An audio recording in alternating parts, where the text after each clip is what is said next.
10, 9, 8, 7, 6, 5, 4, 3, 2, 1, 0.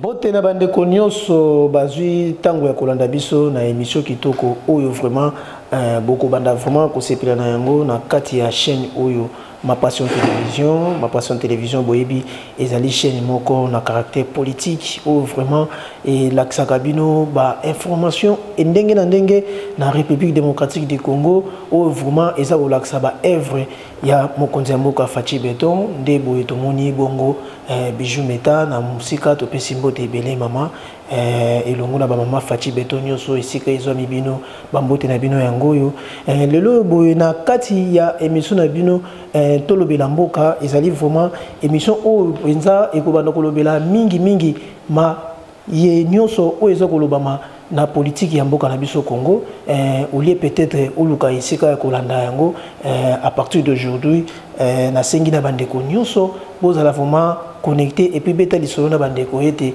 bobanda bapenza kolanda émission oyo tolobela mboka pona kopesa toujours valeur ya mboka na biso République démocratique du Congo lelo boye tozali na ndeko moko tozali na plateau tokosola na vraiment na bokebi nyoso simbami na kombo ya maître Enzo David Talaja oyo penza bayebele bazali na libanda ya mboka bayebi ke maître oyo simbami na kozala molobeli penza ya ino sacré libanda ya mboka oyo ezali na précisément na mboka ya France donc asili kokoma na mboka au Congo boyebi na bémission eleki a se présentaki déjà na bandeko bazwaka ta kolanda Ma Passion Télévision nde boye toko solo la vraiment na maître Enzo David Talaja na mulayi pe na mukuse maître Enzo David bonjour. Bonjour moi na mboka journaliste na CPN na ndenge oyambingai na émission na Kitoko na chaîne monene ya Ma Passion Télévision na profiter ko pesa mbote na mama Faci Bijou Meta encore bon retour na Paris et pas wapi azongi na libota azongi le misala na pesa mbote na ba congolais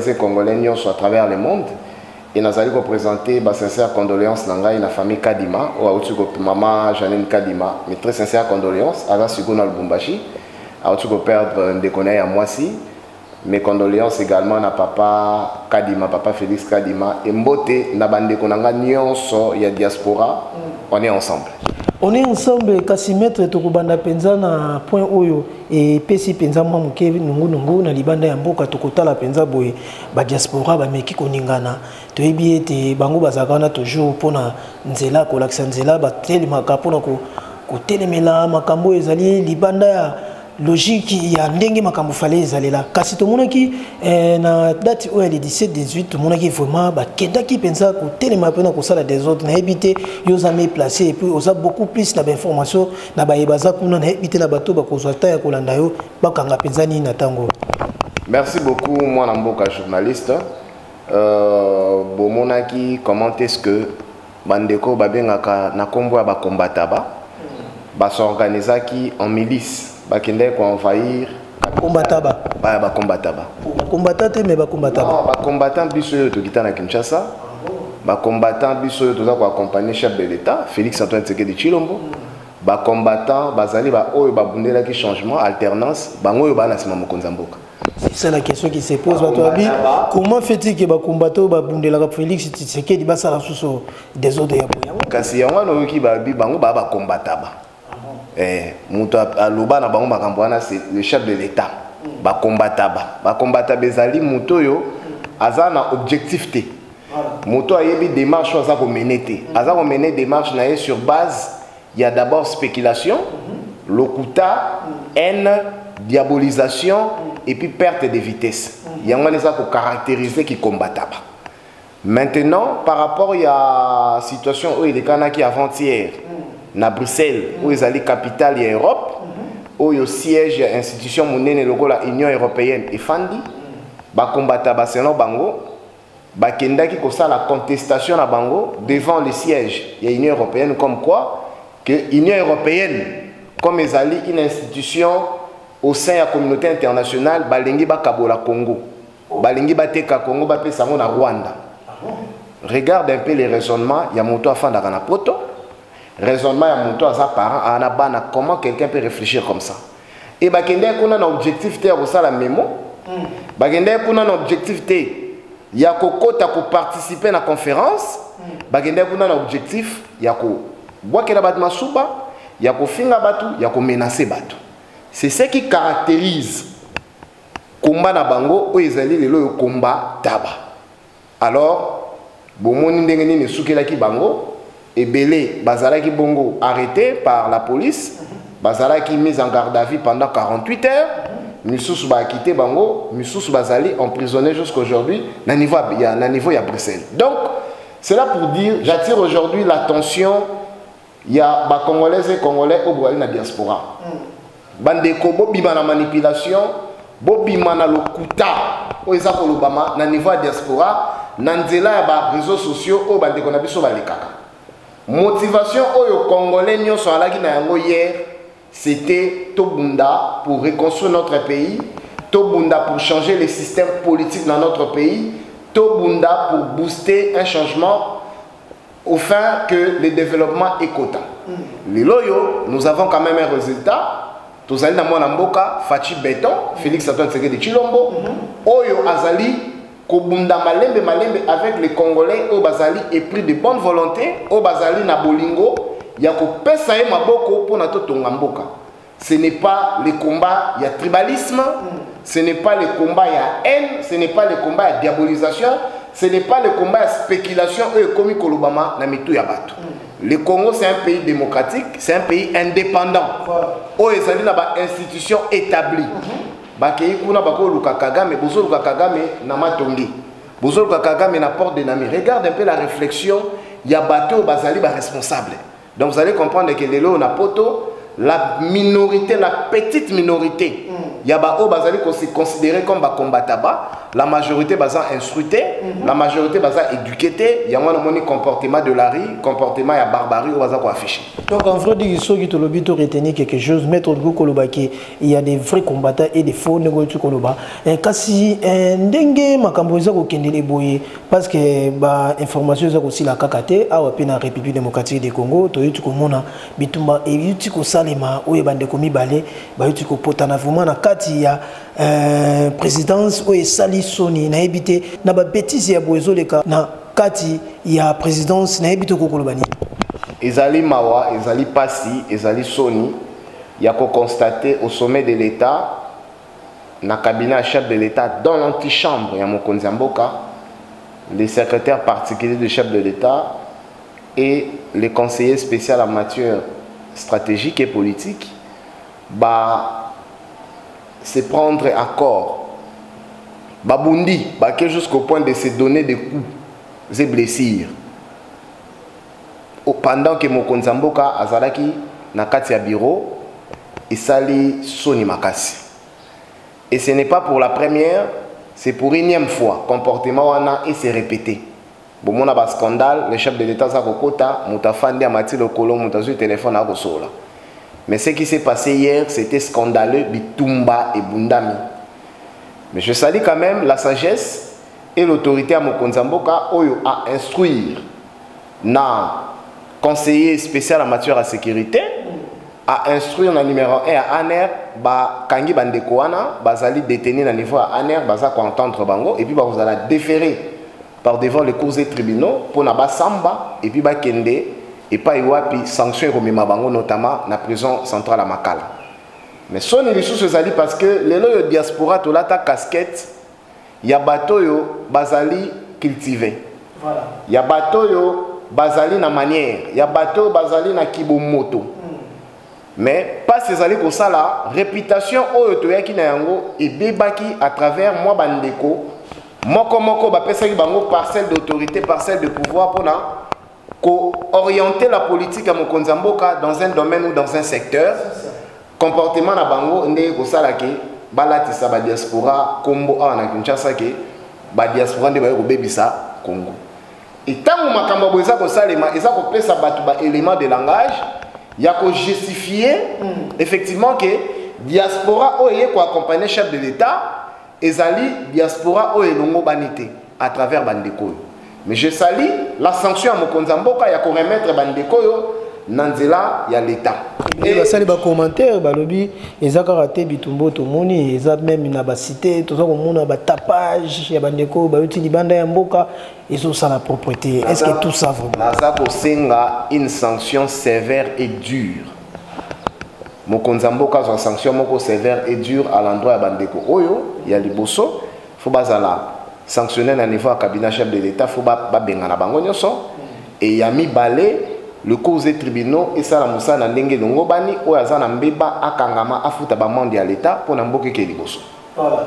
Merci beaucoup maître David, je crois et belé bazo landa biso na passion télévision boza satisfait na koyoka ba réponse pe biano o tolobaka penza na monoko ya mboka biano penza et puis bwana ya maître David ezo sala penza esengo pour na marambo parce que balobi kinois à observer kaka mais kasi tant besoin au monde diaspora et pas se réfléchir dans le lenge ya boye ça veut dire que asota la teke no lem su pour baza bana mayo ndeka mokonza mboka lo baba na mai na ngata kwa sali nini donc azu pango pena che bango mopanzi pour dire que état de droit existe na ba et tout bazo lo bakeno wa pétrole de droit tozo mona te voilà bo zu pena ya mettre le biki na minute oyo ba che bango maboko parce que c'est comme si tout le papier que bâtiment va ça comme infiltré parce que na kati ya ba diaspora nyonso ba vrai pe ba fo ba ali pour les camo pe photo le belango le quoi ba yebi ke ngapi na za diaspora tigana pour ça na pembeni na ya ko sali mo konza mboka peut-être ko za pende ngona mettre David bon ba vrai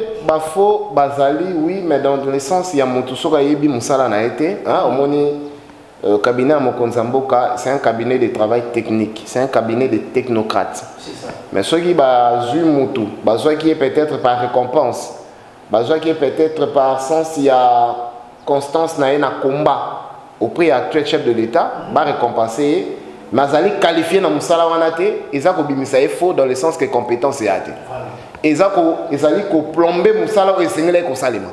Et donc, il est temps, après la sonnette d'alarme de tous les peuples congolais à travers le monde, au bassin le chef de l'État a ça un coup de balai au niveau à cabinet pour changer les collaborateurs, de sorte que Makanisinaye est à la bongo accompagné par des gens qualifiés, par des gens au basali na bolingona volonté, yako mona mandat nae est à la récit. Voilà, yangwana obiso to ali ko accompagner.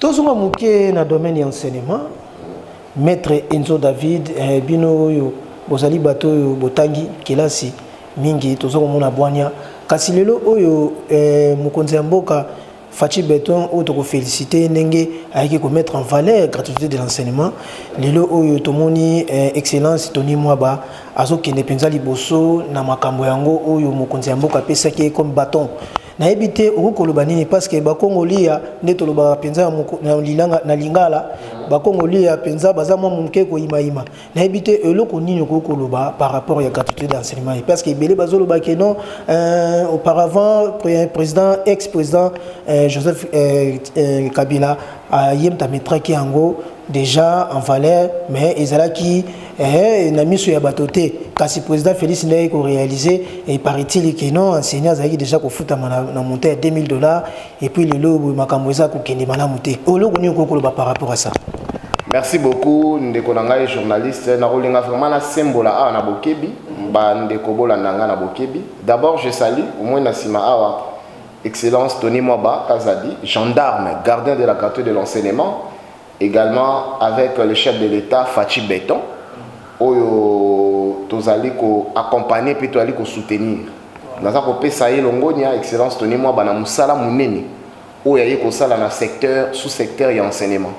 D'abord le travail lié à redressement et administration scolaire ezalaki facilité secteur et enseignement ça fait 40 ans ba réforme ça les te na secteur wana ezalaki secteur moko oublié et il faut préciser une précision de taille. Quand on parle de l'enseignement, nous avons deux types d'enseignement. Voilà.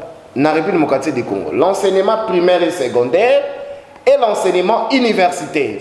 Bato basala ka amalgame, mais na soirée on a un amalgame mais basa ko sa ila mutema mabe. Pour vouloir kozwa ba défaillance o ezali na secteur ya enseignement universitaire o kambami na mwana mboka Moindo Nzangi. Babosa na kabala tiango Tony Mwaba. C'est ça. Or Tony Mwaba oya kambi lingomba ya enseignement primaire. et secondaire azali ko sembola le sous-secteur na ndenge longo bani na biso ça fait 40 ans que na niveau ya enseignement primaire ba enseignant ba la considéré té ba enseignant ba ndeko kende retraite té ce qui faisait que on a aucune école laïque à l'état au Kukuta un enseignant à 76 ans 76 ans au Kukuta un enseignant à 80 ans au Kukuta un enseignant à 90 ans mais quand Tony Mwaba est arrivé dans le ministère de EPST et l'Okwaliboso a salinini identification de tous les enseignants de la République démocratique du Congo. Voilà. Yami Balé a eu la lavage affiché de paye. Il y a des enseignants. Yami Satou, tu es kokota na processus. Il y a mise en retraite. Il y a des enseignants qui vont atteindre déjà 3e âge. À partir de 70 ans, 80 ans, 90 ans, tout comme continue d'abandonner la retraite avec les financements, il y a ministère, il y a la mobilisation. Il y a un ministère de commis continue d'enseigner la retraite avec une enveloppe estimée, il y a 3 000 et 4 000 dollars. Oh, ça fait 40 ans. Et ça les mis sous Tony Mwaba. Tony Mwaba, combien de ministres qui na simane basala ya moté? Parce que réaliser le quoi les camps de retraite ils ont facilité et bien tout le monde comme déjà fatigué tant on a lundi avant hier on a lundi l'émission moi ça n'a passe au professeur Néhémie Moulania na Rimo Vasakani balobi gratuité de l'enseignement Kabila Motabanda qui en gros on payait les enseignants 2 000 dollars. Mais de quel enseignant parle-t-il? C'est très grave pour un professeur d'université, c'est très grave pour une personne ou azali comme membre de l'opposition, le FCC dans la carte de l'opposition, a prononcé makambo ya lokuta, a prononcé makambo oyo et longo banité pour vouloir salir à la fois le chef de l'État actuel, Félix Antoine Tshisekedi Tshilombo, et salir l'actuel ministre de l'enseignement. Non, on n'a jamais payé un enseignant de l'école primaire jusqu'à ce que Fachi a commis le pouvoir, jusqu'à ce que Tony Mwaba a eu un pifo. Il y a ministère EPST, batikala ko fout enseignant 50 dollars. Il a fallu que Tony Mwaba et Anna Félix Antoine Tshisekedi Tshilombo, le long enseignant a commis un salaire il y a 400 dollars. Mais bon, baza ko lobe enseignant école primaire, baza ko lobe la professeur d'université. Oyo réforme sur l'enseignement universitaire et ça là que bazoa ba enseignant public uniquement. Des universités publiques de l'État.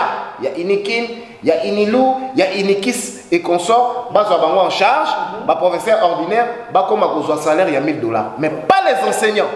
Ba enseignants école primaire bazalaka chosifié, bazalaka considéré. Mais les lots fatia pesi un ouf de soulagement. Les lots enseignants a commis muto valeur ya lolendo. Tout le monde aujourd'hui, donc on a baninga ndeko. Tout le monde dit na EPST. Est-ce que moi ça tous en matricule? Aujourd'hui, c'est grâce à l'excellence Tony Mwaba, l'enseignant de la RDC de l'école primaire a eu valeur dans Miswabato. Tony Mwaba Bundi, salaire enseignant à l'État, il a 100 000 francs de Bonomai. Il y a Kokoson, mais les lots enseignants a commis qu'au 600 000 francs, équivalent à 300 dollars. Est-ce que Maître David, nous pouvons dire que... Vous savez, la nouvelle unité, dans les 400 000 francs, équivaut à 200 dollars. Donc, nous sommes en train d'avancer de manière progressive. Parce qu'il y a une réforme. C'est la réforme qui construit un État, une nation. C'est à travers les réformes qu'on essaye d'avancer étape par étape dans les différents secteurs. Dans le secteur enseignement, les lots gratuité.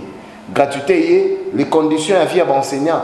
Et comme vous avez la prise en charge, et le système éducatif et enseignement congolais, et comme vous allez améliorer, et les conditions viables, il y a des bâtiments scolaires, et comme vous allez améliorer de manière progressive. Donc, quand même, il faut tous aller dans respect, na moi na mobile, na excellence Tony Mwaba, oaza ko bunda corps et âme pour redresser les sous-secteurs de l'enseignement, qu'on puisse enseigner valeur, qu'on tombe là où ils allaient gratuité. Oyo Kabila tika qui a mon carte sa constitution. Gratuité et zalaka effectivité.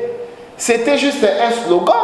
Mais aujourd'hui, la gratuité, c'est une réalité à la fois constitutionnelle et c'est une réalité qu'on voit, que nous sommes en train de constater.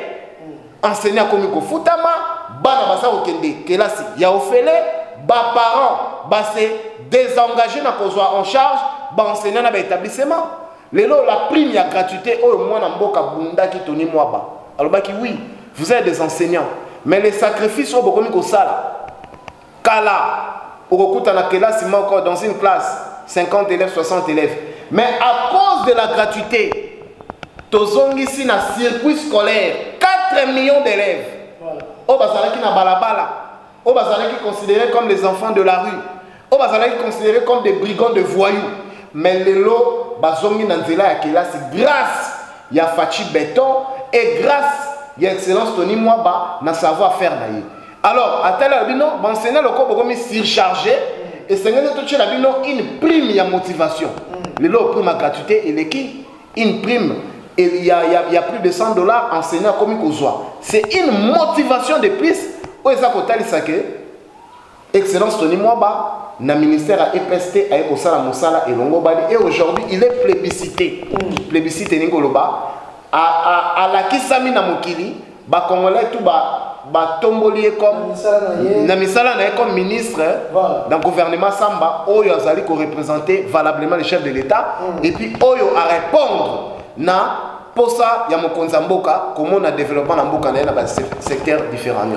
Merci beaucoup, je crois Bolandi explication ya maître na mukuse kasi ya mingi ezalaki ya koloba pona koloba ete excellence Tony Mwaba azali moto tozo bwa kile penza ba fleur rebelle parce que balobaka boloba bolamu ya moto tango azali ko sala bolamu toboyi bato bazali comme badongolo miso atako balobi awa ezalaki salite comme propre yozo boya kaka po te ngala linga Fachi te ngala linga Tony Mwaba te wana za moteur mabe tandis que moi na pas aux enseignements ozo boya kasi moi nazo kende kelasi ya ofele tozali ni pour ni contre kasi tozo kotala ba acte posé ya mosala oyo mokonzi azali kosala lelo boye mwana mboka makambo ezali telema ebeli na mboka na biso kasi toyebi ete tozali penza liboso ya moto ya bwania oyo akozanga kozongisa maloba te lelo tomoni polémique ekoti polémique ezali makasi kotambola balobi ete président au sénégalais ameki penza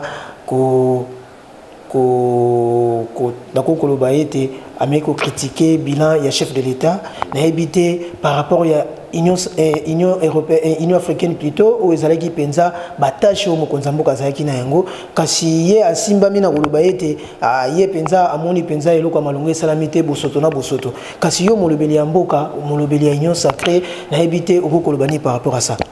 Merci beaucoup mwana mboka journaliste ezali explication erronée ya ba congolais bon explication côté ezali manipulation médiatique ya ba congolais ya mitema mabe au balingi ko salir mokonzi mboka déjà faut voyer ba rôle à Union africaine ezali rôle ya Union africaine ezali organisation régionale ya Afrique oyo ezali kotala ba politique extérieure ya pays na kati ya Afrique. Ezali ko harmoniser sur des questions économiques, ko harmoniser sur des questions politiques, ko harmoniser sur des questions culturelles.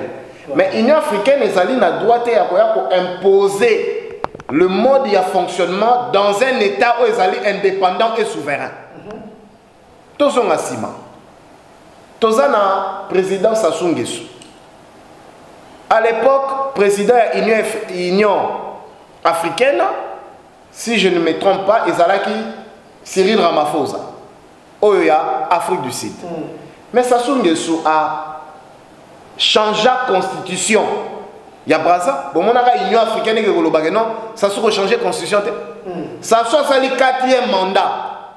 Un président à vie. 40 ans de pouvoir. L'Union africaine est hôtel Milaï. Kagame a été la président de l'Union africaine.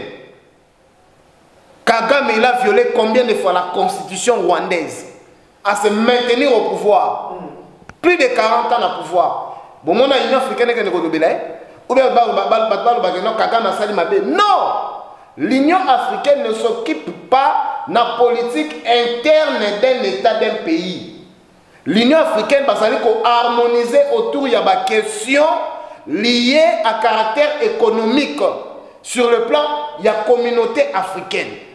Et des deux, le président de l'Union africaine, ce n'est pas le président qui engage l'Union africaine. Nous avons ce qu'on appelle le secrétariat exécutif. Il y a moins de travaux préparatifs. Il y a moins de temps de organisation. Le président de l'Union africaine a pour sa couleur, pour participer à la colloque, pour participer à la cérémonie officielle, pour signer. Mais l'Union africaine est engagée par un secrétariat exécutif de façon permanente. Et donc, il y a une polémique. La gestion, il y a mon Konzamboka Félix Antoine Tshisekedi Tshilombo, na Union africaine, na moto akoti ya sika, Macky Sall, na Union africaine président ya Sénégal. Toko kolobate ke ezaki lokwa mutambo bacheki na président Félix. Bayebaki azana makambo ebele ko résoudre na République démocratique du Congo, babakiseli sous charge. De mon côté, de près, bomona combien de fois président Tshisekedi en étant président de l'Union africaine, combien de fois a fustigé le coup d'État où il s'allume en Afrique. Mais il s'arrête là, c'est un politique. Il fustige coup d'État où il s'allume en Mali, coup d'État où il s'allume en Burkina Faso, coup d'État où il s'allume en Guinée, mais il ne peut pas imposer dans l'État wana que le coup d'État salami bosalabou azalika pour moraliser bango en tant que démocrate, en tant que président, il y a institution wana. Déjà l'Union africaine n'a pas une armée. Déjà l'Union africaine n'a pas une ressource financière. Tout dépend de l'Union européenne. Vous comprenez un peu? Et donc, l'Union africaine, c'est une organisation. Il y a région, il y a Afrique, où il y a des questions économiques, culturelles, politiques, il y a Afrique. Harmonisaka, point de vue na bango, na institution na Union africaine, mais ça n'a rien à voir na Italie, la souveraineté, l'indépendance d'un pays, d'un État. Voilà. Merci beaucoup. Je crois besoin éclaircissement parce que ebele balanda ki yango ekota ki nungu toza komona ba émission eza kosala ma mikolo na mikolo pona koloba ete ke mokonzi ya mboka asimba maki penza malamu te na Union africaine kasi bozui e ya no penza e pa ya maître Enzo David a expliqué bino na o pe muto azaki na bobungi pona koyeba ete malgré ba tâche azalaki nango kasi akoko kota na muzindo te parce que moto na moto pa azali na mboka na ye na kati ya Union africaine akoko zo jamais ba décision soit les devant na kati ya mboka ya bato parce que azali peut limiter quelque part. Vous coupez la parole au moment où mboka loko la Grande-Bretagne et zalaki na kati ya Union européenne. Mais tango basali ba résolution na bango privé. Balobi non, Grande-Bretagne eza ko bimisa mbongo ebele na kati ya Union européenne, biso doza ko gagner le côté ba bimi na kati ya organisation Union européenne bazongi na Brexit da bango. Voilà. Donc aujourd'hui, ozali na Europe pour na okende na Grande-Bretagne, hier to bandeko okende na cadre ya collaboration bilatérale wana la France résident en France donc en Grande-Bretagne à tout moment donné na libi le comme il faut un visa, faut autorisation. Vous allez comprendre. Donc la politique interne ya mboka na mboka ezalaka na lolenge nango ya kosala. Tout comme les lopé la RDCP s'est retiré au sein de l'Union africaine. Effectivement. Tu comprends un peu.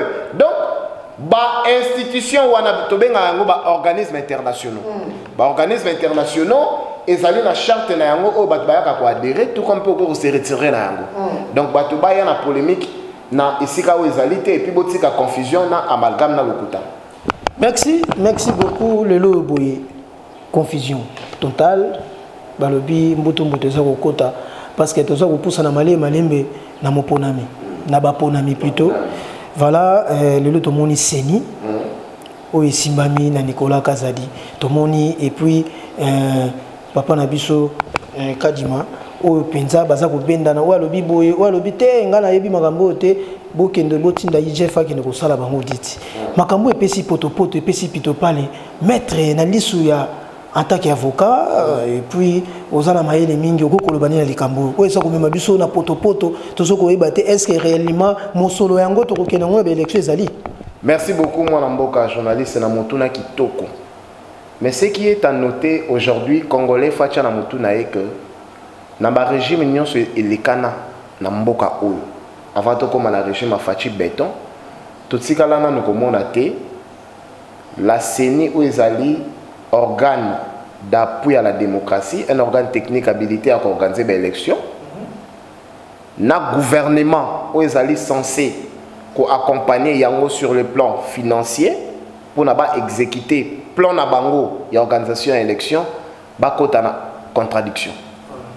Ça prouve à suffisance que bato babande koloba ke Kadima azali militant IDPS azali famille politique ya mokonzi mboka bazui libungu tulu bazui zéro basuki parce que bongo mais Kadima n'allait pas entrer en contradiction avec le gouvernement, à l'occurrence avec le ministère des Finances. Oyo azali censé couper sa misolo. Yami Balé faudrait noter ceci. Et si la cosa le maté, prétexte au non aligné glissement. Au moment où le gouvernement, à travers le ministre des Finances, nous avons déjà disposé dans notre organigramme, organisation budgétaire, 500 millions de dollars pour nous exécuter décaissement na niveau ya CENI pour na basala maponami na 2023. Tangelanga na gouvernement à Kabila, tango Kabila za kolinga ko glisser. Yo déjà mon ministre de finance lo bakena to anambo izalé kaka koluka ba échappatoire, mais lelo yo le gouvernement tient à ce que nous allons aux élections en 2023. Cela prouve à suffisance que le chef de l'État, Félix Antoine Tshisekedi Tshilombo, azali un démocrate, azali moto yo alingi, et là il y a démocratie oyo mboka ezui et katanate et kendeti na suka. Et puis retenez ces jours, retenez cette date. Bino bato boza ko rêver. To boyi bozonge la biso na discours ya vérité des urines.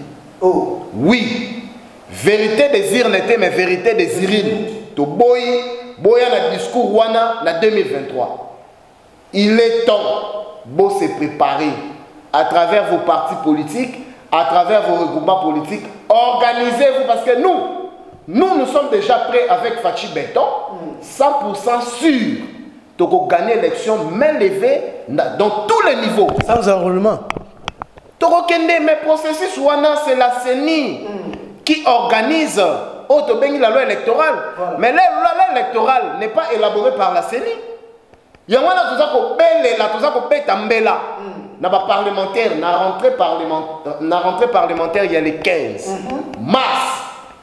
Bocha en priorité l'élaboration, il y a loi électorale. Voilà. Bo élaborer loi électorale, il y a malamu. Bo pesa yango na mokonzamboka a publié yango. Seni ezwango salanini exécuté. Voilà. Pour ne pas nous mettre en retard. Parce que, au moins, moi, Namboka Denis Kadima a avancé ma contrainte. C'est un problème des Français, ça complique beaucoup de Congolais. Le jour où Michel Lingala est comme aider moi battu. Il y a de temps en temps, il faut ça la émission Lingala pour essayer un peu d'éclairer la lanterne des gens, pour essayer un peu d'expliciter certains. Merci mon Namboka. Donc tout le monde penser à Lingala pour la compréhension ba kinois nyonso ba congolais ba imboka nyonso. Ba congolais ba kinois ba landa parce que la majorité moi une partie bazana moi difficulté il y a ko comprendre.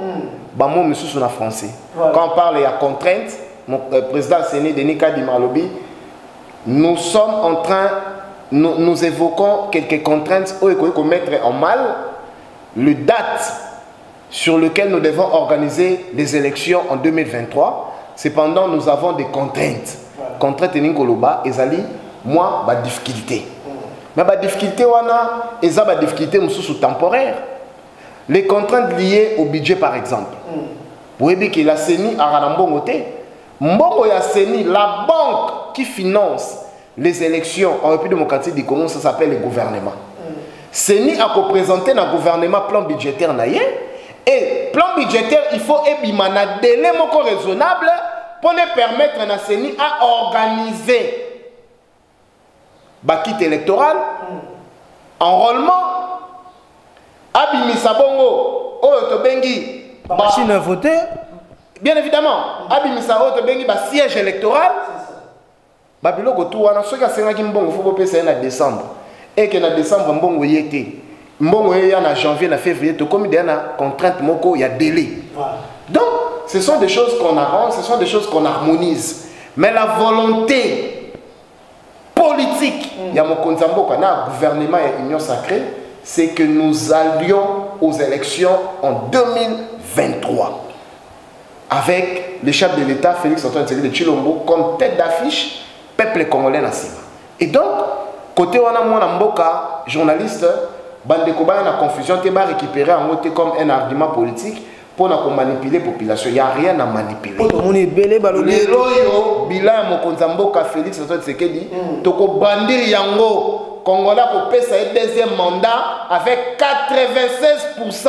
Voilà. C'est prophétisé déjà. Le bilan est largement positif. Maître monsieur Otika les archives. Monsieur Tika Labakanga, tu as gagné l'élection à main levée avec 96%. Fatia ko beta ezana deux tours, ako beta na premier na deuxième tour. Il n'y aura pas de candidat. Toké na législative, tu as gagné l'élection parce que l'ambition en 2023, il faut tous la majorité parlementaire acquise na Mokonza Mboka, notamment l'IDPS, tous la majorité majoritairement dans le Parlement et les alliés pour nous permettre à ce que l'IDPS à lui seul, sa première ministre, a créé le gouvernement à Yemoko et permettre de exécuter les projets de société. Il y a les peuples d'abord en intégralité. Moi, Namboka, bilan positif pour représenter la gratuité de l'enseignement.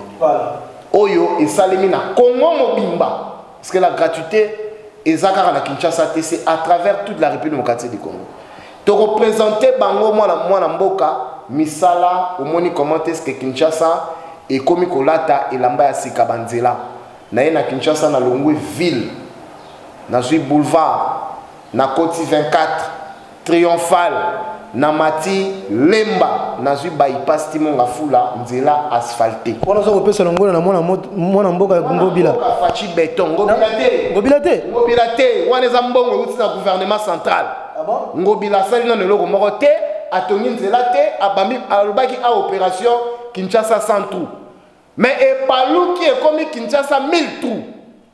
Donc Ngobila est redevable devant l'Assemblée provinciale, Bakinois, bino bat bofotar ba députés provinciaux. Bo fongola mission ba député provinciaux boye bisabango ba convoquer kuna ba sambisaye a présenter biso comment est-ce que ville à Kinshasa est commis bosoto, comment est-ce que Mabulu et Bakisami avant tant il y a le baki dans opération Kinshasa sans les boulouté Mabulu là qui muki Kinshasa bopeto et comme il foule tant que le Kinshasa 100 tout 1000 tout donc Azali n'a pas de déclaration moko apparemment ça au côté na contradiction na ba esprit voilà ce qui a lobby esprit a même on a ndenge mususu ayeko tumbola mabulu abwaki na ba poubelle ça la sagesse et toute vérité n'est pas bonne à dire non mais azana na makanisi ya malamu te azat disposé te à impulser un changement de la ville province à Kinshasa mais côté wana biso de côté yango te gouvernement provincial des alliés assemblée provinciale des alliés et s'occuper na yango ngana ko lobela ba réalisation chef de l'état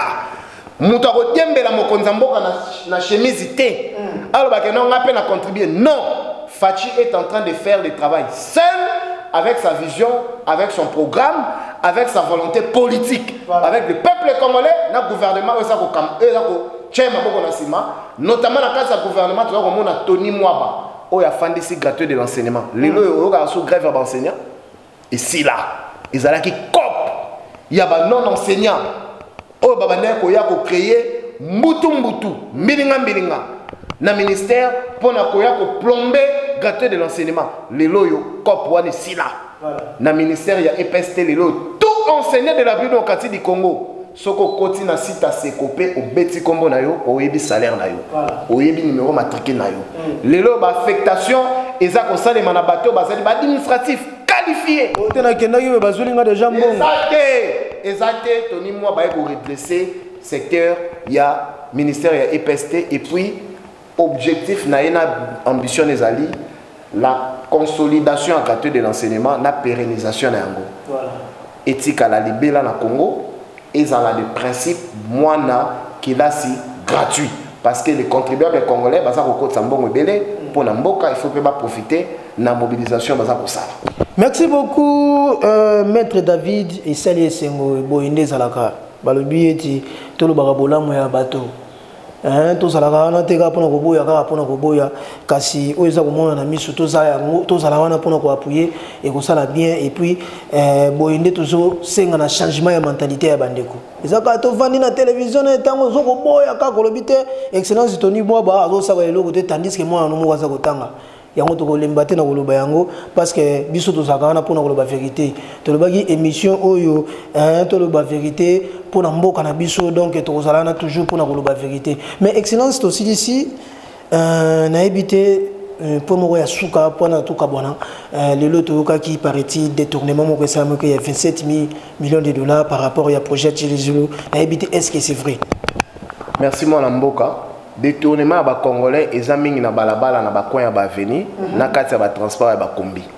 Moto azali habilité à constater détournement d'abord to aller l'inspection générale des finances ou ekambami na mwana mboka Gilles Alingeti na pesi lo sako moka koswa nzamba batela yo apeso makasi ya continuer nzela wana et Gilles Alingeti nde azali habilité ya ko pesa communiquer après enquête ya ba inspecteur de finances na ba différentes institutions ou bien ba différents programmes ndako lobaki bato bazwaki programme songolo pakala après nos enquêtes to constater détournement ya mbongo songolo pakala to zu enquête transféré yango na cour et tribunaux et ben c'est sambisa bango ba yebesika mbongo ezali mbongo zongali benga l'état mais dès lors que inspection générale des finances et sali déclaration en até ngai étant donné que na juriste et avocat ngai étant donné que na communicateur à union sacrée na koki kondima bilobela wana te ezali bilobela balabala mais ceux qui soupçon ezali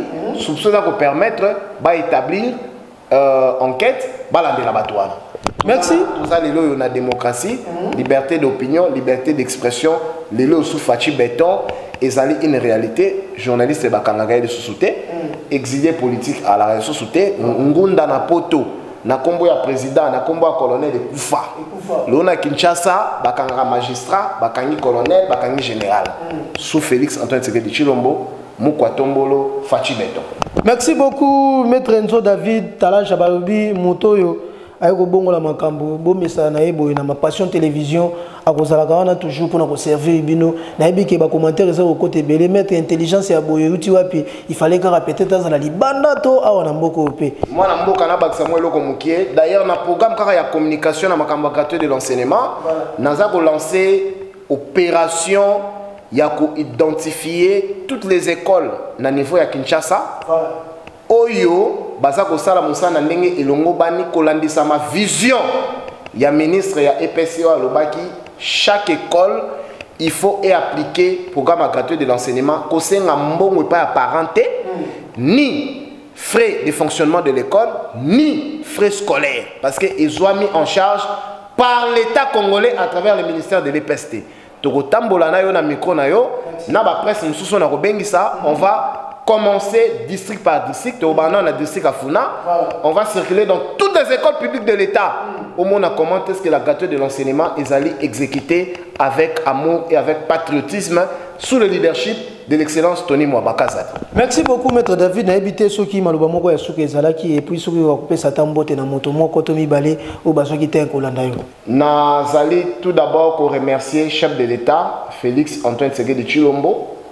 Oh lelo yo a une révélation ya moto ya 3 pinés et puis si vertige bateau ba changer sujet mais je comprends ba congolais eza souffre ezali esprit moko ya médiocrité côté libango ya complexe na poto orokende na Champs-Élysées orokende na résidence ya président Macron a otambwa na vélo a otambwa na roller ok na États-Unis au moni Donald Trump aza kotambola na vélo ya 3 pinés a okata pelouse et bonjour ba mona Félix a okata pelouse ba bimisa ka photo moko a Félix a nager na piscine donc Félix a ko nager te Félix a ko kima mbango te donc ezali conception moko ya mabe ba congolais botika yango moko nzamboka to ko pesa moko ko 60 ans to kotombele ozali wana pona ko kamba ekolo.